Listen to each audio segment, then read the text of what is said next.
Hello all and welcome back. So in this video, let us now discuss the solution to the problem minimum steps to 1. I'm pretty sure that you must have tried the same, and by using recursion as well as memoization, you would be able to find out the solution of this problem. Now let us see that by all the three approaches which we discussed in the last video, how can we solve this particular problem. Now to get a particular number to minimum steps to 1, we were given three operations which we can do. First was reduce by 1. Second, divide by 2 if it is divisible. And third, divide by 3. Now, first let us discuss about the recursive solution, the basic recursive solution, so that on top of that, we can build up upon our memoization, or let's say the tabulation approach, that is the pure TP. So first is the recursion one. Now, talking about the recursion, the basic idea and the framework will remain exactly the same. We have to write down the base case. Okay, so let me write it down. First is going to be the base case.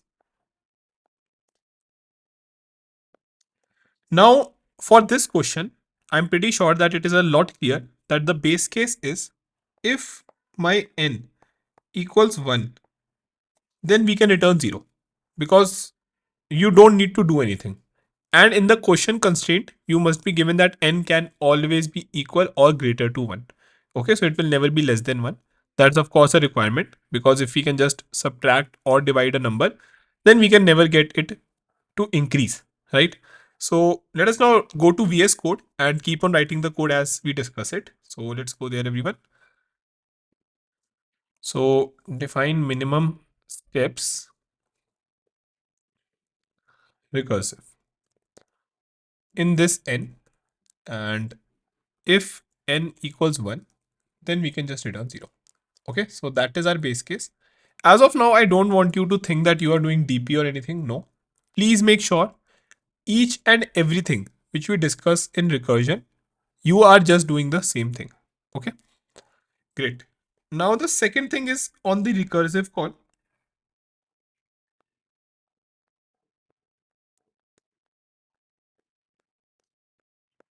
Here, I think that we can make multiple recursive call, right? Because let's say I have a number, something like 10. Now for 10, I can even subtract -1. I can even divide it by 2, which is 5. This operation will not be possible. So let us do one thing. Let us take another number so that all the operations are possible. Let's take n equals somewhere as 6. So 6, we can do it 5. We can have 3 and we can have 2 as well. Right, everyone? Now, I can write it in a generic way as well. For n, we can make or get the steps for 3 calls. N by 2 and n by 3. So I will ask recursion to get me the answer of these particular numbers, right? Again, I hope you remember till now what exactly was the recursion framework. You don't have to question that how recursion is going to get you the answer. You just have to assume that whatever you are asking recursion, it will just get you that. Okay, great. After that, in the end, we used to have a overall R work, which I believe is very easy. Given the answer, okay, let's say this is S1, S2, and S3. Once I have the minimum of S1, S2, and S3, I can just add 1 here. This 1 comes because this operation of either subtracting 1, either dividing it by 2, or dividing it by 3, that is some operation which we have done. Okay, so we have done one operation, and whichever answer is the lowest out of all these, that is going to be my answer. Okay, so let me code this and explain you again with respect to that. So pay attention, everyone. Now let's take here steps. Okay, great. First, I'm calling recursion. and giving it n minus 1. So I'm asking recursion that, hey, give me the steps. If let's say I have 6, then give me the steps, minimum steps for 5. And recursion is going to give me that. Next, if n percentage 2 equals 0, that means if n is divisible by 2, then I can just say steps equals minimum of steps and whatever answer I will get from here. And this should be floor division 2. Please make sure of that. Okay. So here what I have done, I have updated my steps. I could have even taken different variables, steps 1, step 2, step 3, or S1, S2, S3. Initialize them by the maximum and then try to take the minimum. That could, I must have also done that thing. So I could have done something like this. Let's say if there is some value, say 99999. Okay. I could have said that, okay, my S1, S2, and S3 all are equal to this thing. Then I would have checked that, okay, whichever is the minimum. But I want to showcase that how you can do it in a smart manner as well. Okay. So you just get the answer and save it in steps. Then keep on updating it based on the minimum. Okay. Because this step, you will always get some answer. Now, in the next step, if n percentage 3 equals 0, then what we can say, everyone, steps equals min of steps and whatever answer I will get when I divide my number by 3. Now, if number will be divisible by 3, I will get inside this particular code, line number 12, update my answer. If not, then my answer will be whatever I am getting based on the condition. Once I have got whichever is the minimum, once I get that from recursion, I can just say my answer is something like this and return my answer. Okay. So this is the straightforward code, everyone, for that. How can we check it? Print min step recursive, and let's say we check for 7, something which we did in the last video. And I am able to get 3 as an answer. Okay. So this is the whole recursive code for this, everyone. Pretty sure this must be a lot clear. So now let us everyone check the recursion tree of this as well. Okay. Again, very important to understand if this code we are solving some sub problems, but are they overlapping? So for that, again, knowledge of recursion and recursion tree is very important. So let us go back to this tool. Let me copy paste the code and let me run this. See, it is first calling. Let me just pause it somehow. Yeah. So what exactly happened here? Pay attention, everyone. It is going to exactly move in an order in which we have discussed or we have written our code. 7 calls to 6, 6 calls to 5, 5 to 4, 4 to 3, 3 to 1, 2, and then 1. Finally, 1 return the answer, which is 0. 2 then is going to call on this particular code as well because it is divisible, right? So that becomes 1 again and we get the answer as 0. From 0 and 0, both are same. So I know my answer is going to be 1. Now 3 is going to call to this particular code, which is divided by 3. We will get 1 here. It is going to return 0. And pay attention, everyone, how the answer will reduce. See. Now pay attention here, everyone. This is a very important thing. Let me zoom it in as well. Now here what happened at this particular case. This is saying that, hey, I will take one minimum step or one step to convert to this 2 to 1. Here we have reached out to 1 directly. So it is 0 step. Now this 3 has two options. Minimum of 0 and 1. As minimum of 0 and 1 is 0, it can say that, hey, I can get reduced in a single step. Because this 3, we must have divided it by 3 to get to 1. Okay, so that is how exactly the tree is getting resolved. And this thing is very important to understand. Let us now move forward and see the further steps. Now 3, it has got 0 as the minimum and returning 1 as an answer. For this 4, again, we have multiple choices. 4, first it will be 2. Then it will call for 1. And for 1. So this one is coming from minus 1. This one is coming from divide by 2. And we can see that both are same. So 4 is going to say that, hey, I can get reduced in 2 minimum steps. And the answer which returns is 2. For 5 again, you cannot divide it by 2 or 3. So it is going to return 3. Now we come back to 6. 6 can now be divided by 2 as well, right? So let's see everyone. 6 gets divided by 2, it is 3. Now, though we have already calculated for 3 here, we know the answer is 1. Okay, that is via this particular tree. Again, it is going to happen because we are using recursion as of now, right? So see 2, then 1, then each and every of those steps are going to get repeated. And you can see the same tree getting made here, which we see here, right everyone? So this thing again is very, very important to understand now. I hope now via visualization, you are able to understand with 150% clarity that how, if we use recursion, these sub problems get solved multiple times, right? It is in front of us that how we have created this whole tree, which we have already solved for. Great. So let us move forward. Now 6 will have another option that is getting divided by 2. Oh, sorry, 3. So we will get 2 here. And again, we will create this whole subtree. So pay attention everyone.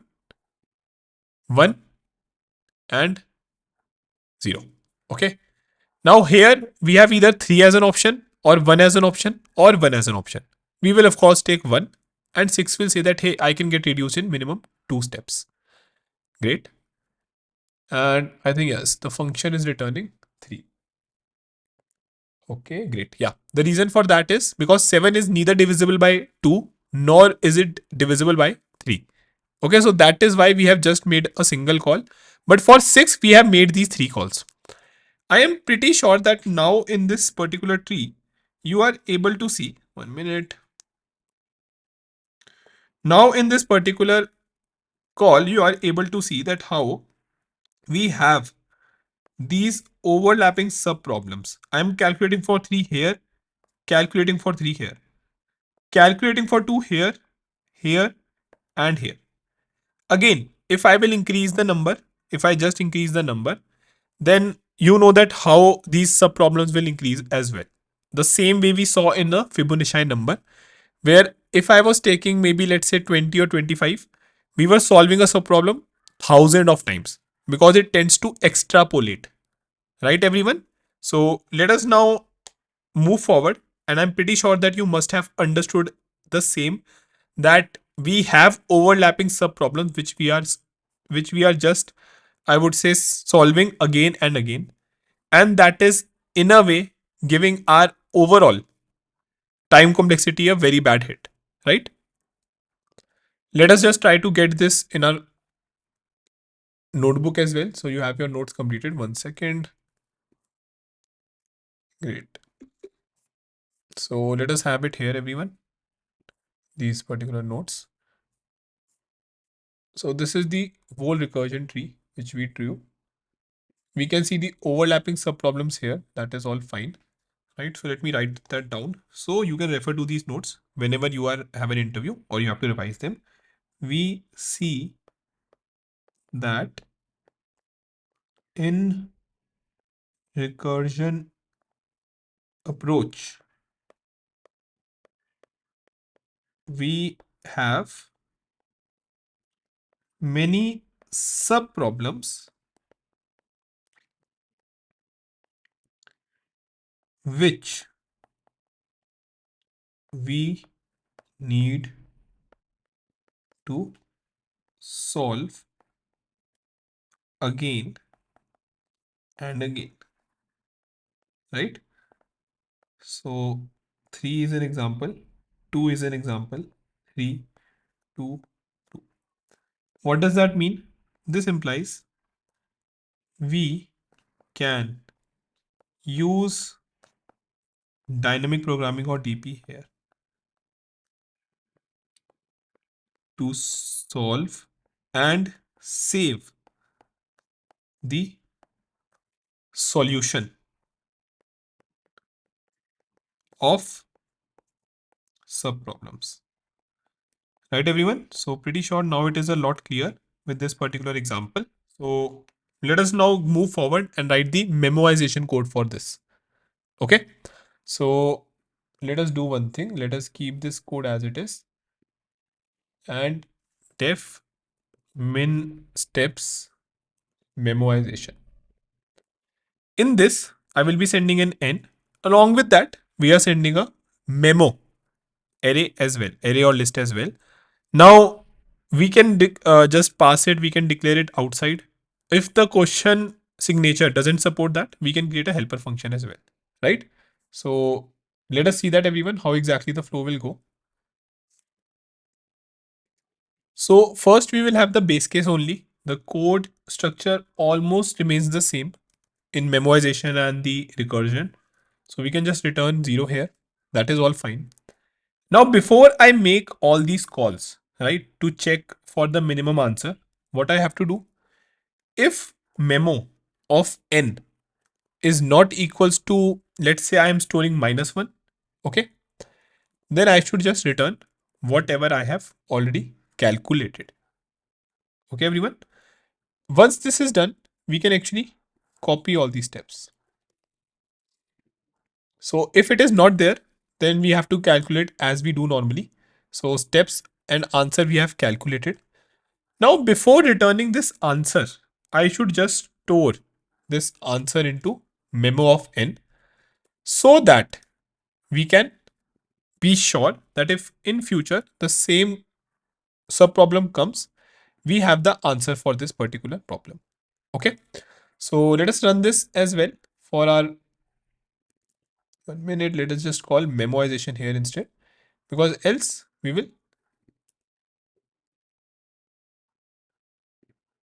Okay, great. Cool. So yeah, great everyone. Let me just remove the output as well. So this is the code. You will see that we have just made very minor changes and we are able to get to our code from the recursion code as well, right? So just maybe 2 or 3 lines. We just have to store our answer, nothing else. And by doing that, I am able to get to my memoization code. And that's why always it is suggested to first write the recursion approach. And once that is done, you can of course write the memoization directly from that. Great. So let us run this as well. I have just collapsed the min steps recursive. And if I run this, okay, so it is saying, yeah, we have not provided a memo. Let us create this memo as well. So it's going to be -1 into, if I'm taking n equals 7, it will be n plus 1. Okay, everyone. So I'm pretty sure that this thing should be clear. We are making it n plus 1. We could have made it of n size as well, because 0 doesn't have any value here. But again, from the memory use perspective, it is still O of n only. So it's better if we write in a way which is understandable. Because memo of n, directly we can say that, hey, 7 is present if I write n plus 1 here. Okay, let us run this now, everyone. Okay, we have not passed it. Memo. Okay, so 1 minute. Let us see the error. We have to pass it everywhere. Memo, and then memo. Okay. And we get the answer as 3. Let us try to dry run this once from this particular tree only. What would have happened here, everyone? Let's see that. The very first thing, we could have made a memoization array. So let us create that.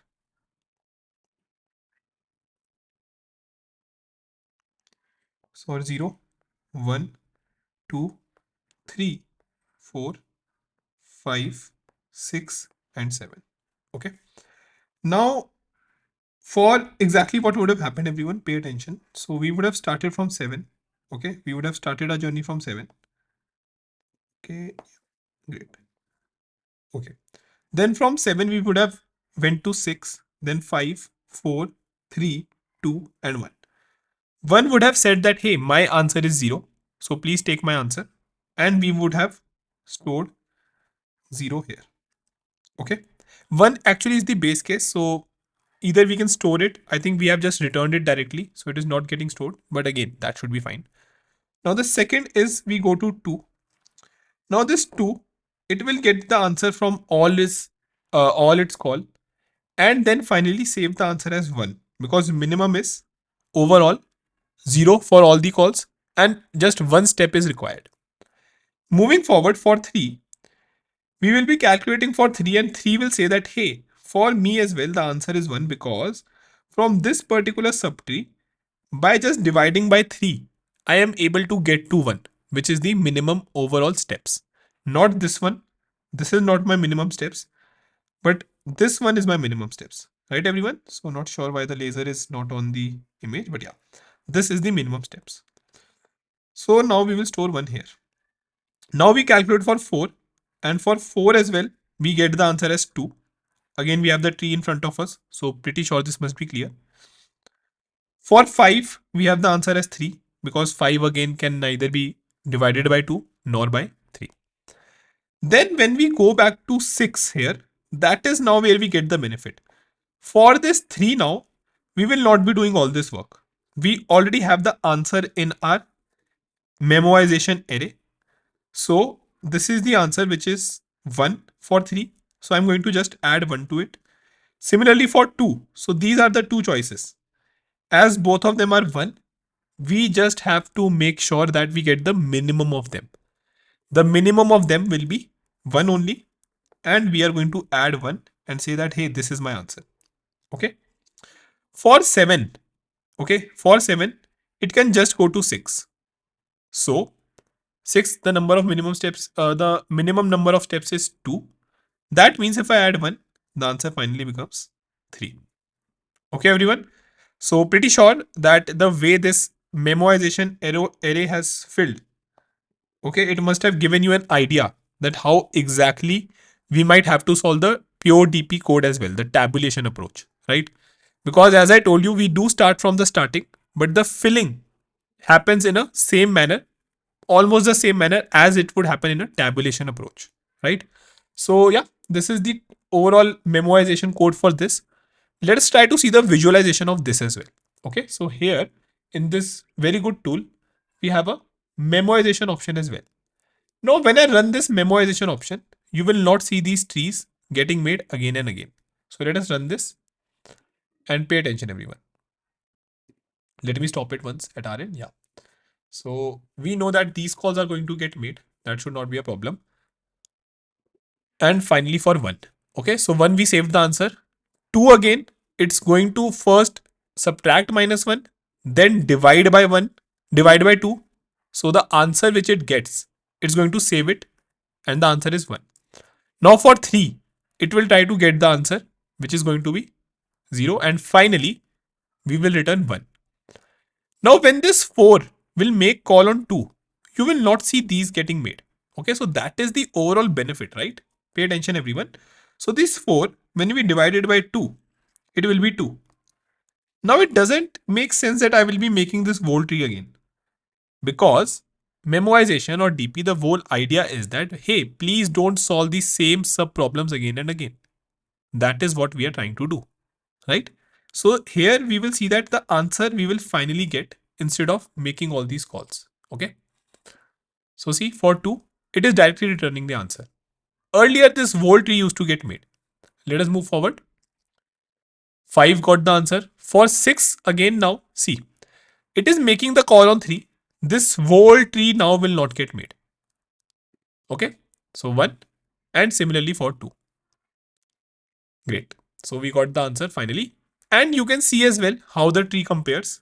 Something which I would like to even again copy, so that we understand properly that exactly this is the way memoization tree gets made.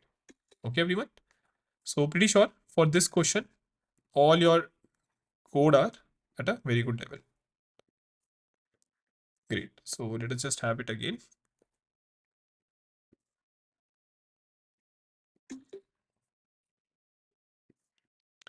And this is the recursion tree with memoization. Right, everyone?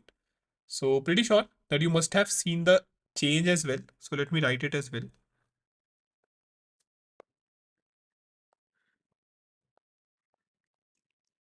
Recursion tree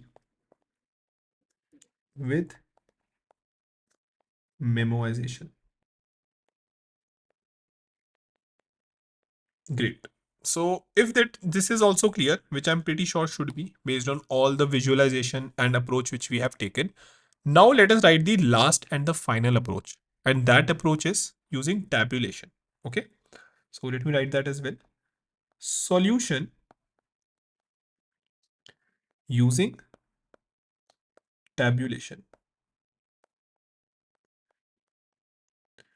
So for tabulation again, if you have done the memoization approach, you will get a very good idea. Okay. All we have to do here is to see that this particular, let's say, overall sub problem, what all it depends on. For example, we saw that from the tree as well that 6 depends on 5, 3 and 2. Okay. So 6 in a way depends on this 3 and 2. And why is that? It depends on these three because first one is n minus 1, then is n divided by 2, and then is n divided by 3. Okay. Because these are the permissible operations. Now you must have seen that even when we were trying to fill up our memoization array or list, for 6, we checked for what is the minimum number of steps here, here, and here. Okay. So that's the whole basic idea based on which we will be writing our code. So let us complete that as well, everyone. It will be a lot easy now because we have followed a very good framework and an approach, right? So pay attention. Let us now just collapse this as well. Def min steps tabulation. Okay. We will be just getting an n here. Now let us first create a DP here because we have to add something which we discussed in the last problem as well. The Fibonacci, we can create a 1 of 0. Okay. Great.